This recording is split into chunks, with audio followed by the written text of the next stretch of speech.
आज सतगुरुवार के वरदानी दिवस की आपको ढेर सारी शुभकामनाएं।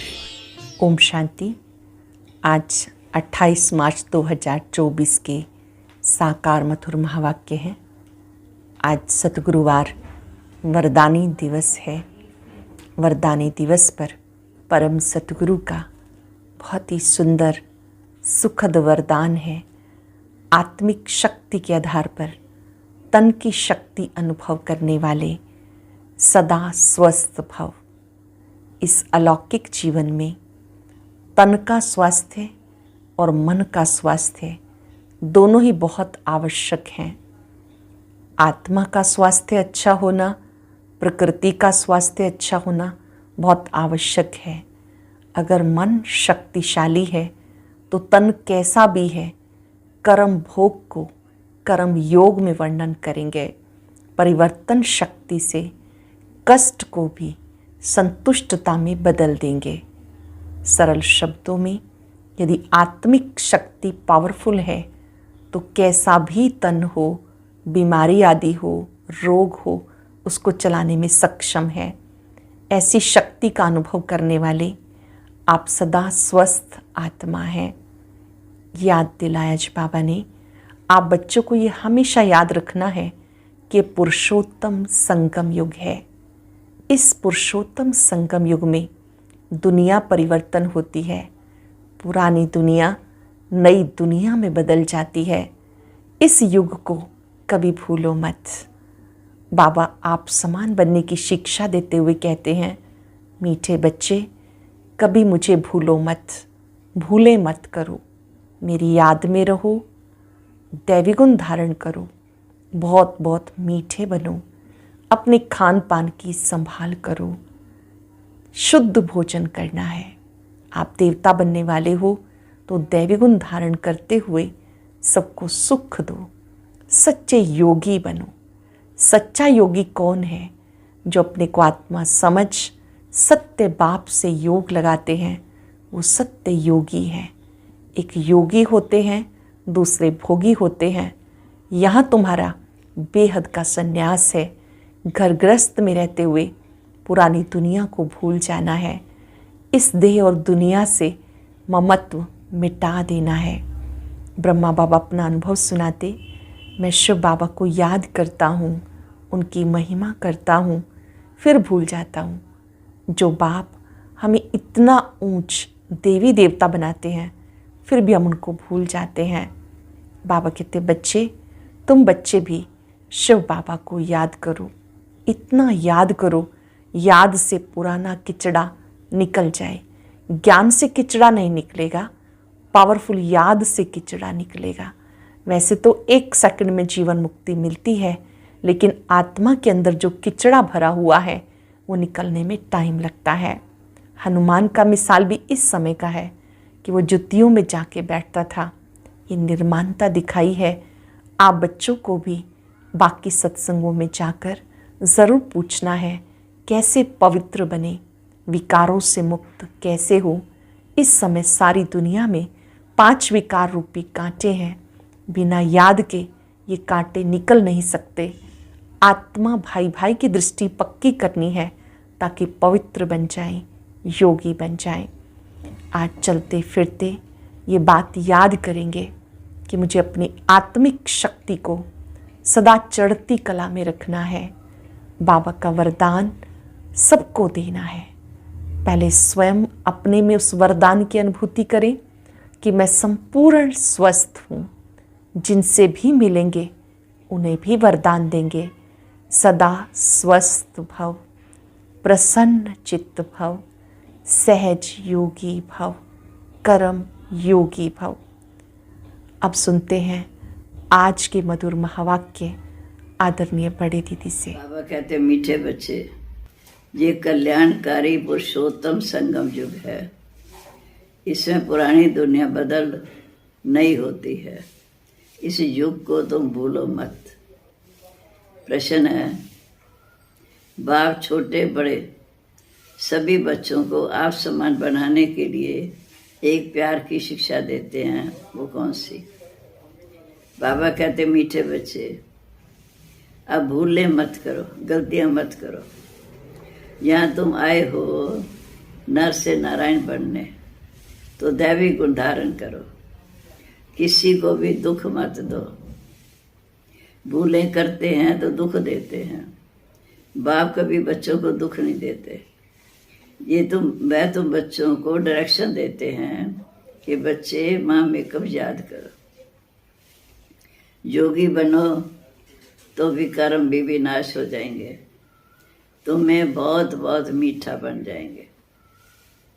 योगी बनो तो विकर्म विनाश हो जाएंगे और तुम बहुत बहुत मीठे बन जाएंगे। ओम शांति।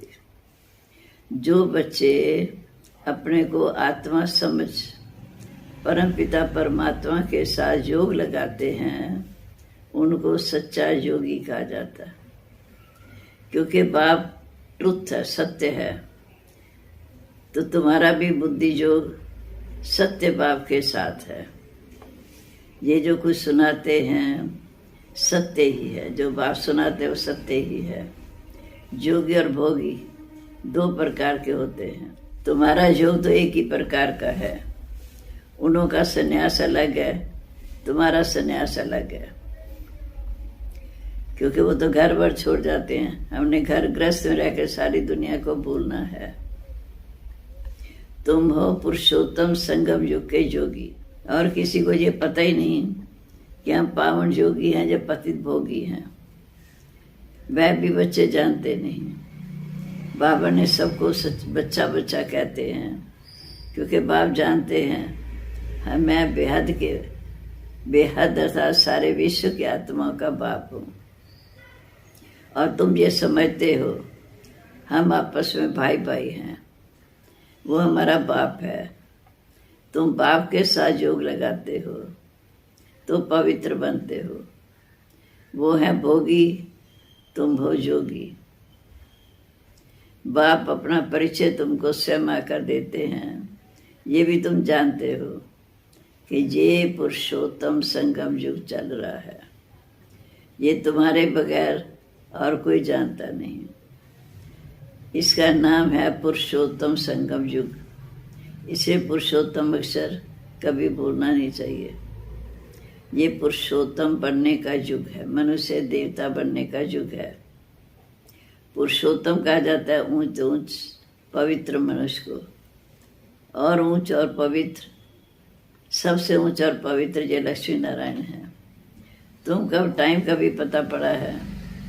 5000 वर्ष के बाद ये दुनिया पुरानी होती है, फिर इसको नया बनाने के लिए बाप को आना पड़ता है। अब हम संगम युगी ब्राह्मण कुल के हैं। ऊंचे से ऊंचा ब्रह्मा, परंतु ब्रह्मा को शरीरधारी दिखाते हैं। शिव बाबा तो शरीरी है।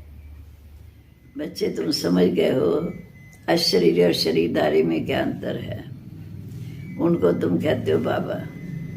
ये वंडरफुल बाप है। इनका गायन भी है, इनके मंदिर भी बनते हैं। कोई किस रीति कोई किस रीति, रथ को श्रृंगारते भी हैं। ये भी बाबा ने बताया। बहुत जन्मों के जन्म के अंत में मैं प्रवेश करता हूँ। कितना क्लियर समझाते हैं। पहले पहले भगवान आज कहना ठीक है, फिर मैं बहुत जन्मों के अंत के भी सभी राज बच्चों को समझाता हूँ। 84 जन्म का राज समझाता हूँ। पुरुषोत्तम अक्षर लिखने से समझेंगे ये पुरुषोत्तम युग ही कल्याणकारी युग है। राम राज्य नई दुनिया को, राम राज्य पुरानी दुनिया को कहा जाता है। राम राज्य कैसे स्थापन होता है ये भी तुम बच्चों के सिवाय और कोई नहीं जानता। रचता बाप बैठ बच्चों को रचना का राज समझाते हैं। बाप है रचता बीज रूप। बीज को कहा जाता है वृक्षपति। अब ये जड़ चीज है, उसको ऐसा नहीं समझेंगे। तुम जानते हो बीज से ही सारा झाड़ निकलता है। सारे विश्व का कितना बड़ा झाड़ है, पर वो है जड़, ये है चेतन। जो दूसरा बीज है पेड़, उससे पेड़ पौधे निकलते, फल निकलता, वो जड़ है। और ये है चेतन शिव बाबा। जो सत्य चिदानंद स्वरूप है, मनुष्य सृष्टि का बीज रूप है, उससे कितना बड़ा झाड़ निकलता है। मनुष्य सृष्टि का झाड़ सबसे बड़ा है, ऊंच से ऊंच। इस समय ऊंच से ऊंच बाप नॉलेजफुल है। उन झाड़ों की नॉलेज तो बहुतों को रहती है, पर इसकी जो चेतन बीज रूप है, चेतन झाड़ है, इसकी नॉलेज एक बाप ही देते हैं। बाप ने तुम्हें हद की बुद्धि से बदल बेहद की बुद्धि दी है। तुम इस बेहद के झाड़ को जान गए हो। कितना मीठा, कितना बड़ा पोलार है इस झाड़ को मिला हुआ। आकाश से भी ऊपर छठा ब्रह्मा तत्व, कितना बड़ा पोलार है जो इस झाड़ को मिला हुआ है। बाप बच्चों को बेहद में ले जाते हैं, अर्थात घर की तरफ इशारा देते हैं। अब सारी दुनिया पतित है, सारी सृष्टि इस समय हिंसक है, एक दूसरे को मारते रहते हैं। अब तुम बच्चों को ज्ञान मिला है। अहिंसक सिर्फ एक ही देवी देवता धर्म वाले हैं। बाप कहते हम आकर 3 धर्म की स्थापना करते हैं। ये सब बातें तुम संगम युगी ब्राह्मण ही समझते हो। तुम ब्राह्मणों का है छोटा कुल, छोटे छोटे मठ पंथ निकलते हैं। अरविंद आश्रम है, कितना जल्दी जल्दी वृद्धि को पाते हैं, क्योंकि उनमें विकार के लिए कोई मना नहीं करते। जहाँ तो बाप कहते बच्चे काम आज शत्रु है, इस पर जीत पानी है, ऐसे कोई और कह ना सके, नहीं तो उनके पास हंगामा हो जाए। ये शब्द कह दे पवित्रता का, उनके पास हंगामा हो जाए। जहाँ तो है ही पतित मनुष्य, तो पावन बनने की बात ही नहीं सुनते। कहते हैं विकार बगैर बच्चे कैसे होंगे। उन विचारों का भी दोष नहीं। गीता पाठी कहते हैं भगवान उवाच काम शत्रु है, उसको जीतने से ही जगत जीत बनेंगे। ये अक्षर जब सुनाते हैं तब उनको समझना चाहिए कि इस बात पर बाबा कहते, जैसे हनुमान दरवाजे पर बैठता था जुतियों में, तो बाप भी कहते हैं तुम भी जाकर किनारे पर बैठ जाओ। फिर जब ये अक्षर कहें तो पूछो इसका रहस्य क्या है। जगत जी तो ये देवताएं थे, देवताएं बनने के लिए विकारों को तो छोड़ना ही पड़ेगा। वह भी तुम कह सकते हो। तुम ही जानते हो कि इस समय राम राज्य की स्थापना हो रही है, अर्थात सत्य की स्थापना हो रही है। महावीर भी तुम हो, इसमें डरने की कोई बात नहीं।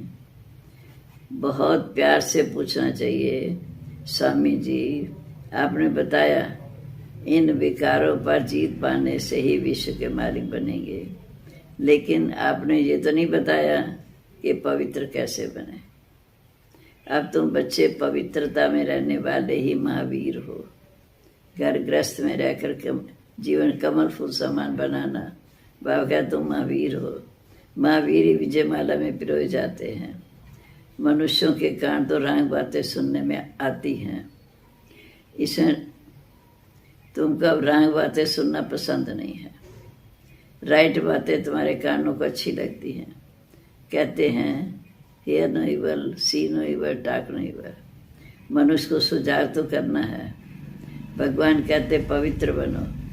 सतयुग में तो है ही पवित्र देवी देवताएं, अब सब पवित्र हैं। ऐसे ऐसे समझाना चाहिए।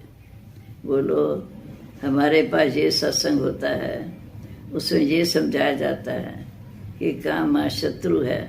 अब पवित्र बनना चाहते हो तो एक ही युक्ति से बनो। अपने को आत्मा समझ, भाई भाई की दृष्टि देखो। बाबा कहते तुम बच्चे जानते हो पहले पहले ये भारत बहुत भरपूर राज्य था, अब खाली हो अपने को हिंदुस्तान नाम रख दिया।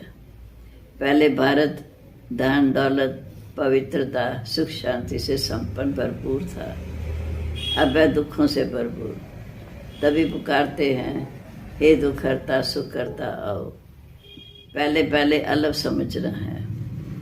अलग को ना जाने के कारण कुछ भी रहस्य बुद्धि में नहीं बैठेगा। हमें बेहद का बाप बेहद का वर्षा देते हैं। ये निश्चय बैठे तब आगे बढ़े। बच्चों को बाप से कुछ भी प्रश्न पूछने की दरकार नहीं है। बाप पतित पावन है, उनको ही तुम याद करते हो। तुम उनकी याद से ही पावन बनेंगे। मुझे बुलाया इसलिए है क्योंकि जीवन मुक्ति 10 सेकंड की, फिर याद की यात्रा समय लेती है, क्योंकि याद से ही विक्रम विनाश होंगे, आयु लंबी होगी। मुख्य याद की यात्रा में फिर विघ्न भी पड़ते हैं। आधा कल्प देहाभिमानी रहे, अब एक जन्म देही अभिमानी बनने की मेहनत है। इसके लिए मैंने ब्रह्मा बाबा के लिए भी बहुत सहज है। तुम बुलाते हो बाप दादा, ये समझते हो बाप की सवारी हमारे सिर पर है। मैंने शिव बाबा ब्रह्मा तन में है, बहुत उनकी महिमा करते हैं। मैं बहुत प्यार करता हूँ। कहते बाबा आप कितने मीठे हो, हमको कल्प कल्प कितना सिखाते हो। फिर आधा कल्प आपको याद भी नहीं करेंगे, सतयुग त्रेता में याद भी नहीं करेंगे, सुखी होंगे। हमको ये थोड़ी मालूम था कि हम ऐसे बन सकते हैं देवता। अब तो वंडर लगता है। जोगी बनने से फिर ये देवी देवता बन जाएंगे। मेरे तो सब बच्चे हैं। ये बाबा बहुत प्यार से बच्चों को संभालते हैं, इनकी पालना करते हैं। ये भी हमारे समान नर से नारायण बन जाएंगे। यहाँ तुम आए ही इसलिए हो। कितना समझाता हूँ बच्चे, बाप को याद करो, दैवी गुण धारण करो, खान पान की भी संभाल करो। नहीं करते तो समझता हूँ कि शायद अभी समय पड़ा है। कुछ ना कोई भूलें तो होती हैं। भूल करते हो तो गोया दुख देते हो। बाप कभी बच्चों को दुख नहीं देते। वह तो डायरेक्शन ही देते हैं कि माँ में कब याद करो, जिससे तुम्हारे विक्रम विनाश हो जाए, तुम पवित्र बन जाओ, बहुत मीठे बन जाएंगे। ऐसा मीठा बनना है और दैवी गुण भी धारण करने हैं। पवित्र बनो। जब बहुत वृद्धि हो जाएगी तो क्या देंगे, ये तो tower of purity, tower of silence है। ऊंचे तो ऊंचा है ना। अपने को आत्मा समझ बाप की याद में रहना है। ये है हाईएस्ट पावर। वहाँ बहुत साइलेंस रहती है। आधा कल्प कोई झगड़ा आदि भी नहीं होता। यहाँ देखो कितना झगड़ा होता। शांति तो यहाँ हो ना सके। आत्मा का सुधारण भी वास्तव में शांत है। अशांति फैलाने वाला रावण। तुम शांति की शिक्षा पाते रहते हो। इस योग से ही तुम्हारे सारा किचड़ा निकलेगा। पढ़ाई से किचड़ा नहीं निकलता। बाप कहते कल तुमको शिक्षा दी थी, क्या तुम भूल गए हो? सिर्फ 5000 वर्ष की बात है। अब तुमको झूठ और सच के फर्क का पता पड़ गया। तुमको बाप आकर बताते हैं कि झूठ क्या है, सच क्या है, ज्ञान क्या है, भक्ति क्या है, भ्रष्टाचार श्रेष्ठाचार किसको कहा जाता है। ये तो सहज समझने की बात है। फिर क्या करना चाहिए? एक तो बाप को याद करना, दूसरा पवित्र जरूर बनना चाहिए। अच्छा, मीठे मीठे सिक्के लदे बच्चों प्रेत, माता पिता बाप दादा का याद प्यार, गुड मॉर्निंग। रूहानी बाप की रूहानी बच्चों को नमस्ते। हम रूहानी बच्चों की रूहानी बाप दादा को नमस्ते। नमस्ते बाबा, गुड मॉर्निंग। शुक्रिया बाबा, कितना ऊंचा ज्ञान देकर हमें कितना ऊंचा बना रहे हो। धारणा के लिए मुख्य सार, पहली पॉइंट, पवित्र बनने में महावीर बनना है। जात की यात्रा से अंदर का किचड़ा निकालना है। अपने शांत स्वरूप में स्थित होना है। अशांति कभी नहीं फैलानी है। दूसरा, बाप जो राइट बात सुनाते हैं वही सुननी है। यह नहीं वह सी नहीं वह डाक नहीं वह रंग बातें मत सुनो। सभी को सुजा करो। पुरुषोत्तम युग में पुरुषोत्तम बनो और दूसरों को बनाओ। अब आज का वरदान, आत्मिक शक्ति के आधार पर तन की शक्ति का अनुभव करने वाले सदा स्वस्थ भव। आत्मिक शक्ति के आधार पर तन की शक्ति का अनुभव करने वाले सदा स्वस्थ आत्मा भव। इस अलौकिक जीवन में आत्मा और प्रकृति दोनों की तंदुरुस्ती आवश्यक है। जैसे आत्मा स्वस्थ है तो तन का हिसाब किताब व तन का रोग सूली से कांटा बनने के कारण, सो स्थिति के कारण स्वस्थ अनुभव करते हैं। उनके मुख व चेहरे की बीमारी के लक्षण नहीं दिखाई देते। कर्म भोग के बदले कर्मयोग की स्थिति का वर्णन करते हैं। वह परिवर्तन की शक्ति से कष्ट को भी संतुष्टता में परिवर्तन कर संतुष्ट रहते और संतुष्टता की लहर फैलाते हैं। स्लोगन, दिल से तन से आपसी प्यार से सेवा करो तो सफलता निश्चित ही मिलेगी। दिल से तन से आपसी प्यार से सेवा करो तो सफलता निश्चित मिलेगी। ओम शांति। ब्राह्मणों के लिए ऐसी कौन सी बात है जो योग में सबसे बड़ी बाधा बनती है? यह जानने के लिए सुनते हैं आज का ज्ञान मोती।